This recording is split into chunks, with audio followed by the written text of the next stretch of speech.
আসসালামু আলাইকুম বন্ধুরা, আশা করি আপনারা সবাই ভালো আছেন এবং সুস্থ আছেন। মাথা নষ্ট দাম ইয়ামা R15B4 হোয়াইট কালার বাইকটি বর্তমান বাজার মূল্য কত সেটা আজকের ভিডিওতে আমি বলে দিব। ভিডিওটি প্রথম থেকে শেষ পর্যন্ত আপনাদের ধৈর্য সহকারে দেখতে হবে, তাহলে বুঝতে পারবেন।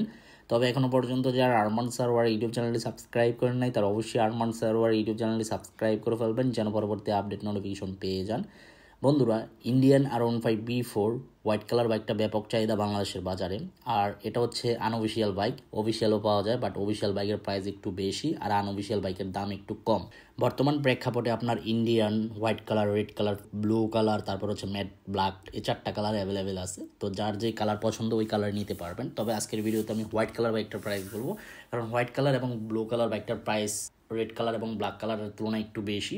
তো বর্তমান প্রেক্ষাপটে আপনার হোয়াইট কালার বাইকটির প্রাইস চলতেছে 5,65,000 টাকা আস্কিং প্রাইস। কত টাকা আস্কিং প্রাইস চলতেছে? 5,65,000 টাকা আস্কিং প্রাইস। এই বাইকটার মধ্যে কুইক শিফটার আছে বিদায় আপনার 10,000 টাকা বেশি, আর যেটার মধ্যে কুইক শিফটার নাই R15B4 ওই বাইকটি 10,000 টাকা কম। তো যারা নিতে চান অবশ্যই নিতে পারেন হোয়াইট কালার R15B4 বাইকটি। আর বাইক ক্রয় করার সময় অবশ্যই বাইকের চারপাশ ঘুরে দেখবেন যে বাইকের মধ্যে কোনো প্রকার দাগ আছে কিনা। যদি দাগ থাকে তাহলে চেঞ্জ করে অন্য আরেকটা নেওয়ার চেষ্টা করবেন। ইভেন নতুন বাইক ক্রয় করে অবশ্যই 2,000 কিলোমিটার পর্যন্ত ব্রেকিং পিরিয়ড মেনটেন করবেন। কেননা 2,000 কিলোমিটার পর্যন্ত যদি আপনি ব্রেকিং পিরিয়ড মেনটেন না করেন তাহলে আপনার বাইকের ইঞ্জিন পারফরমেন্স যেমন ড্যামেজ হয়ে যাবে তেমন মাইলেজ ড্রপ করবে।